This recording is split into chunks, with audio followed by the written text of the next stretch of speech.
Hello, everyone, and welcome back to the Mental Health Canvas with the Office of Intercultural Affairs. I'm your host, GB. I'm a student staff member at the Office of Intercultural Affairs, and I have been your host this entire time for the Mental Health Canvas.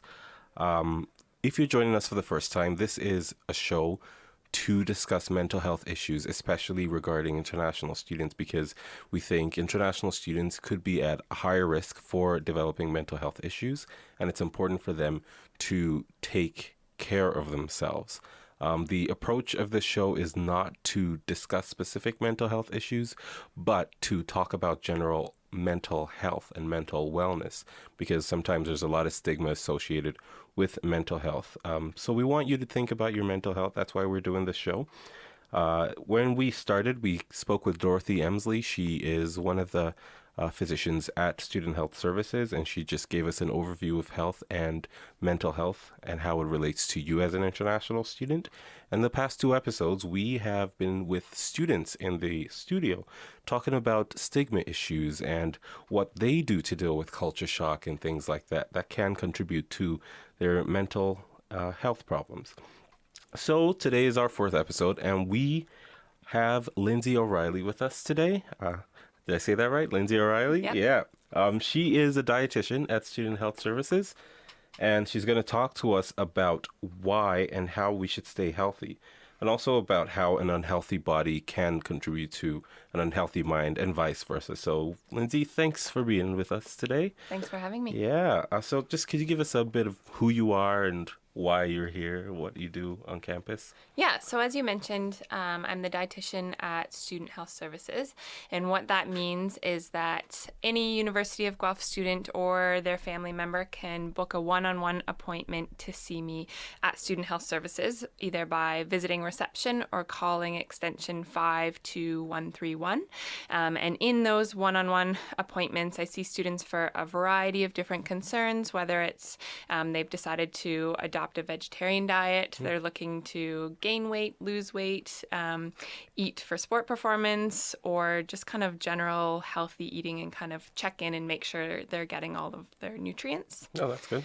And then in addition to one-on-one appointments, I also work with the Wellness Center, and I help plan and deliver a lot of health and wellness programs on campus. Like, for example, I run cooking classes a few times over the course of the semester. Yeah, that's cool. That's cool. I haven't been at any of those, but I have heard about them. Yeah. I mentioned that you were a dietitian, and how is a dietitian different from a nutritionist? That's a good question. So as a dietitian, you have to do a very specific undergrad program, which we happen to offer at the University of Guelph. And then you have to follow that up with either a one-year internship, or what I did was a combined master's internship program. So a dietitian is a regulated health professional that has to do certain things every year to keep their certification, versus nutritionist in Ontario is not a regulated term. So you, if you read an article on health and wellness, could say that you're a nutritionist and you could prescribe nutrition advice to someone. Ooh, okay, that's good. I get it now. I think I made that mistake earlier on. Awesome. So I guess we could jump right into it. You've already spoken about what the services you offer on campus and how and when students should come see you. I guess they can come see you whenever they feel like, and whatever their goals are, and you can help them get to those goals. I guess that's what you do. Yeah. So we'll just jump right in and figure out what this health thing is. What would you consider as being healthy? What is being healthy? So I think being healthy means something different to everyone. And I think that that's important to acknowledge, because I think we very easily get caught up in a very rigid approach to health and wellness, specifically when it comes to diet and physical activity. There's lots of extreme diets out there, and we often think that our diet has to be extreme in order to be healthy. Right. But as far as I'm concerned, I think, again, that health means something different to everyone. And when it comes to a healthy diet, I look to someone's diet and I look whether or not they're eating often over the course of the day, whether they're eating a variety of foods from all food groups, and whether they're eating foods that they enjoy, which I think is key. That's key. Oh my goodness, that is really key. So thinking about a pattern that you can maintain, and thinking about a pattern that you enjoy rather than taking a rigid or extreme approach that's very restrictive. Okay.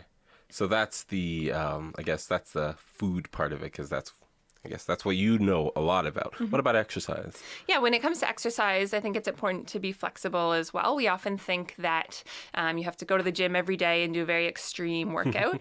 I think in terms of being healthy, it is important to move your body every day in some capacity, but that could be going for a walk with friends, walking your dog, going to drop in swimming or skating. And the key, again, is something that is realistic for you, that fits into your schedule and that you enjoy. Because if you don't enjoy it, you're not going to keep up with it. Yeah, the thing is, it's a little hard sometimes for students. I think for grad students, I'm a grad student, trying to find the time to actually do some exercise is very challenging. Yeah. You know? And I don't know what things there are that I can do just, if I'm sitting at my desk. Things I can do to just, hey, stretch, look at me, I'm exercising. But I don't know if you have any tips for that. Do you give physical fitness advice at all? Yeah. Actually, in addition to my role at Student Health Services and the Wellness Center, I work at the Athletic Center on campus as a fitness instructor and personal trainer. I see. So I get to do both, which is great. But I think that it's really important to plan ahead and schedule it into your day because, as you mentioned, if it's hard to fit it in, and if you don't plan ahead, it's likely not going to happen. And it's important to be flexible and thinking about trying to fit it in small chunks. Often we feel so overwhelmed with workload, we think that we have to stay at our desk and work all day long. But if you're able to get out a couple times over the course of the day and just go for a 10-minute walk around campus, when you come back to your desk, you're going to be more efficient. You're going to think more clearly than if you just stayed at your desk for 8 hours and worked straight through. Yeah, I think that's a huge problem for international students, especially because I think the mentality in general, I don't want to overgeneralize because not all of them are like this, but we are in this country. I'm an international student, so I can say this. We are in this country to study, essentially. That's why we're here. We're paying so much money to go to school. So then we don't really think there's enough time to be doing all these things. Like we need to focus. We have midterms, we have assignments, we need to stay on task for everything. And the problem with that is we don't take those breaks that we need. We don't exercise properly, we don't eat properly. And I guess that's why we're doing this show. Rest is a really, really huge thing, I think, because, if you don't sleep, your brain's not going to work the right way.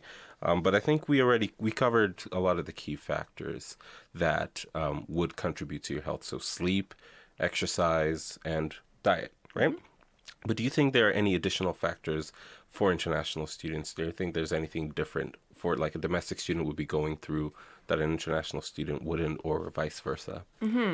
So I think, first of all, for all students, it's important to recognize that it's all part of a bigger picture. So you're here first and foremost, especially as an international student, as a student, and to make academics a priority. But part of being a successful student means making your health a priority, making physical activity a priority, making sleep a priority. All of those things factor in and make you a more successful student. Yeah. When it comes to specific things that affect health, we've talked a little bit about moving your body, eating a variety of foods, eating often over the course of the day. A couple things that I feel perhaps might set international students apart would be adapting to foods that are maybe different than what they're used to. So finding culturally appropriate foods or learning how to cook foods that we would typically use in Canada. And that's one of the purposes of the cooking classes, is basic cooking skills for students. But I've had a lot of international students attending the cooking classes this year and having the opportunity to try foods that maybe they wouldn't have tried before. For sure. And a couple other things that I think potentially are important are your social network and your support network. And that is another thing that could potentially be different for an international student versus a domestic student. You might not have as strong of a support network or a social network if you're coming to a new country. Yeah. On that point where you said something about choosing the right foods, when you come to a new place and it's a new culture, there are things you're used to eating at home, and you come here and it's a whole other variety. And I think sometimes students might get lost in that. When I first came to Canada, I was very bad. I went to fast food places every day because we don't have that at home. I was used to staples and things like that, rice, all those things I ate at home. But I came here and, well, those things were not readily available. The food is very different. And I saw fast food everywhere. And it's like, well, there's so many of them. I guess It's a novelty. This is what they eat. So I'm going to, go for that. And I ate that a lot. Probably not the best decision because I wasn't exercising very much either. So that's food. And then when it comes to social networks, it's a little daunting when you come to a new country because people do things differently, and you might feel a little ashamed to ask them why they're doing these things, or you might find it a little intimidating to approach people and try to make friends. Maybe you feel you have an accent and you don't want them to hear it or something. You don't want to single yourself out, essentially. So it's a little hard to make those connections, and something I think international students, well, I know the first time I came to Canada, I did that a fair bit, was not resting properly because I come from a place there's a 6-hour time difference, so I'm calling home. Yeah. If I'm calling home late at night, it's morning over there. Right. And that's usually when I would catch them. So it's not a really good idea to immerse yourself in, talking to the people at home all the time, but it's good to keep that contact because that would help with your mental health. Yeah. So that's my point, was just that students should get sleep. That's another really, really key issue and a problem that they could be facing. But are there any common unhealthy habits, from your experience anyway, that students have when it comes to health and diet and all that? So I find that with students, there tend to be two extremes. I see a lot of students that don't make food a priority at all. They find it really overwhelming. They're not sure what to cook. They don't like to cook. They don't have enough time to cook. And they don't have a place to cook. Yeah. And so they don't necessarily plan ahead. They don't eat often, and they don't get those nutritious foods that they need. But then I also see a lot of students that maybe stress too much about food and make it too much of a priority. I see a lot of students on campus that struggle with disordered eating and are overwhelmed and obsessed with food. So I think that you need to think about where you're at and think about some compromises and finding maybe a middle ground so that food is somewhat of a priority. It's an important part of your life, but it's not taking up too much of your time and your thought. Okay, cool. So let's talk about the mind. What is the connection between a healthy body and a healthy mind? Yeah, so I think that there's two components there. I think we need to consider how a healthy body affects a healthy mind, and then consider how the mind affects the body. So if we think about how the body affects the mind, I believe that what we put into our body determines what we get out. Yep. So if you have positive eating habits, you're more likely to have good energy levels. It has a positive effect on mood, a positive effect on your ability to deal with stress and anxiety. Versus if you're not taking care of your body, so if you're going long periods of time without eating, if you're not making food a priority, this can really exaggerate stress, anxiety, or difficulties with mood. And I see this with a lot of students around this time of year, actually, when midterms start to hit and things get even more busier. You have even less time to think about food. You're already stressed with midterms, and so not eating properly, not fueling your body can exaggerate those things even more. Of course. Yeah, and there's this old Greek saying that's mens sana in corpore sano, which basically loosely translates to in a healthy body resides a healthy mind. So this notion of keeping healthy to keep your mind healthy, it's been here for a very long time. Yeah. And surprisingly, not a lot of people have picked up on it. But because when I think about health, I think about the physical, I think about the mental and emotional, I think about the social. And the mental is something that's often overlooked. And I think not only can you affect your mental health from your physical health, but I think it can happen the other way as well. Absolutely. Because you're stressed, when it comes to disease, I think disease comes to the body when there is a stress on the body, something that's affecting your immune system negatively, and usually stress or any other mental health issues that can contribute to that kind of stress would affect it. So Yeah, and if you think about how the mind affects the body, I think if you feel good about your body, if you have a positive self-image, then you're more likely to want to take care of yourself versus if you don't feel good about your body, if you're not in a good place mentally, it's really hard to make health and wellness, food, nutrition, and exercise a priority. But then how do you get to that place where you feel, okay mentally? So I think that the first step is recognizing that maybe there are a few things out of sync or that there is an issue. And then I think it's important to build a support network. So visit Student Health Services on campus, visit the Student Support Network, visit counseling services on campus. So draw on those resources and get lots of information in terms of improving your situation. Yeah, and I mean, sometimes it's as simple as just talking to peers because I know in a lot of cultures, going to a counselor is there's kind of a stigma. It's people just assume that if you're going to a counselor, you really have some serious issues. Right. And it's not necessarily that. Sometimes you just need somebody to talk to you, to offer a different perspective. As an international student, you're under a great deal of stress from all different directions. So much pressure to succeed. You're in a new culture. Everything's different. You do need to talk to somebody when you're feeling a little bit down. It's not something you should push under the rug. So sometimes it's simple. Just talk to a friend even. That would be a way to offer some new perspectives and get a little more balance. And then you can take the next step towards, Yeah, absolutely. All right. And then for some students, the idea of exercise can be a little daunting. They might first time I ever went to the gym, I was a little intimidated because you see all these guys that are like really bulky doing all these serious exercises. It's like, I can't do that. I don't think I really want to be here. What advice would you give to a student like myself or anybody who feels that the exercise to stay healthy can be a little hard? So that's a really good point, and that was something that was brought up to me this year, actually. At the gym, we try to make the names of fitness classes, for example, sound what we think is fun. Like what? So we call it things like boot camp, kickbox.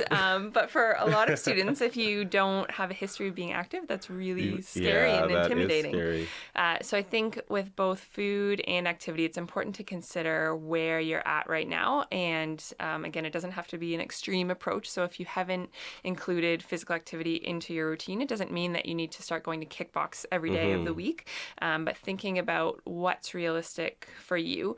And from a food perspective as well, right now, if food is not a priority at all in your life, thinking about some small steps that you can take to improve your habits.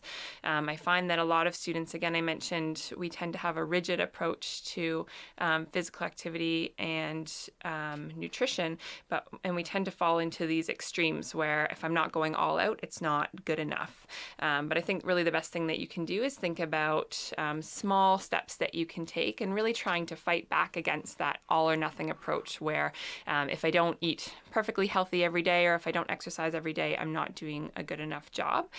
Finding that middle ground and finding something that's realistic for you is going to be best, and recognizing that you are doing a good job, you are doing good enough. That's good. So I think the bottom line is, where are you at? Try and figure that out, and then set some goals and make sure they're realistic. And I guess you can help people set those goals. Maybe I should visit you sometime because I have goals. Everyone should have goals. That's good. So do you have any other advice for the students? Anything else that you want to give? Yeah, so I think it's just important to consider or give thought to what we've been talking about today in terms of building a support network and thinking about where you're at and taking steps to gradually achieve your goals, making sure those goals are realistic. So trying to set a goal that you can maintain all semester long, even when things get busy, rather than having very different habits on a week when you have no midterms versus a week when you have 3 midterms. So thinking about something that you can really maintain, because our bodies really like consistency when it comes to both food and activity. That consistency can really help decrease stress and anxiety. So aiming for that over the course of the entire semester, I think, is really important. Okay, awesome. So then what are some of the new initiatives that Student Health Services has sort of been collaborating with the Office of Events Cultural Affairs on for international students? Yeah, it's really exciting this year that Student Health Services and the Wellness Center has been able to start some new programs with the Office of Intercultural Affairs. And so I mentioned the cooking classes. I've been running the cooking classes for the past 3 years. I've been running 3 each semester. Oh. But this year, because of collaboration with OIA and also collaboration with the CSA Food Bank, we're able to offer 5 cooking classes per semester, Awesome. which is awesome because they tend to fill up really fast. So it's great that we have more opportunities. What's the format of the cooking classes? How do they work? So there's no prior cooking experience required. The cooking classes are held in a food lab in MINS 214, which is a really cool space because there's 8 individual kitchens. So you'll get in a group of 3 or 4 students, and every group has their own cooking utensils, their own stove. So they're working through the recipes themselves. They're doing everything themselves. And we typically tackle 3 recipes in a class. Nice. And the theme of the class will be different each time. So we had a class just last week where we made a shepherd's pie and a salad and baked apples for dessert. Nice. And so it was featuring fall fruits and veggies. And then the shepherd's pie is something that you can make in a big batch and eat as leftovers, or you can easily freeze to have a meal later on. Cool. So that's the cooking classes. What else That's is there? the cooking classes. Also, we've teamed up with OIA this semester. We ran last week as well an introductory fitness class. So trying to get students into the gym, get them to see the space, realize that it's not a scary place, even Good. if we call things kickbox or boot camp. Okay. And giving them some exercises that they can do on their own and they can do at home. Right. So the class featured body weight exercises. We didn't use a lot of equipment, so it was things that you can do regardless of your fitness background level, and your yeah. fitness level. And That's things that good. you can do at home. And then coming up on November 3rd, we're running an event at the Guelph Grotto, which is a rock climbing gym in Guelph. And so we're taking students to the rock climbing gym. It's a Saturday from 6 till 9 p.m. And the purpose is just to show you a different way to be active and to Right. stay active in the winter. And then a different alternative to maybe going out to the bar on a Saturday night. I like it. Yeah. Awesome. So it's really exciting, all these new things that are happening, because the office has taken a very new approach to health, and we're trying to focus on health for the students because it's not something that's been focused on a lot in the past. We had a lot of activities regarding culture and things like that, but when it came to health, I think we were lacking a little bit. But now it's getting really evident, and all over Canada there are all these new mental health initiatives, and I think we've picked up on that, and I think it's been a really great run so far, and I'm Yeah. really excited about the things that are to come. Just a few closing notes. In November, there's going to be Mental Health Awareness Week run by the 1 in 5 Committee, and that is from November 19th to the 23rd. We're going to have a Stand Up for Mental Health show, I guess, in Peter Clark Hall from 5:30 to 7:30 on Monday, the 19th. There's going to be a stress management workshop with Kathy Summers on the 20th from 10 to 10:50. And then on the 21st is going to be a yoga class, which is going to be pretty fun, I think. And then on the 22nd, we have a panel discussions where some students and persons who have experienced mental health problems come to share some of their experiences with you, so you know that you're not alone. So if you can come to any of these events, please do so. It's going to be an exciting week. I just want to thank Lindsay for being with us today. Learned a lot of great things, a lot of great tips for staying healthy and keeping our minds healthy. It's important to realize that you don't have to overdo whatever it is that you need to do. Don't focus too much on the food. Don't focus too much on the exercise. Pace yourself and think about what is really important to you and what your goals are, and make sure those goals are realistic. And in the end, we hope that you will be healthy and your mind will be healthy, because it's really important as a student to keep your mind healthy. So thank you again, Lindsay. And I'm going to end by saying, stay healthy, everybody. Take care, because OIA cares.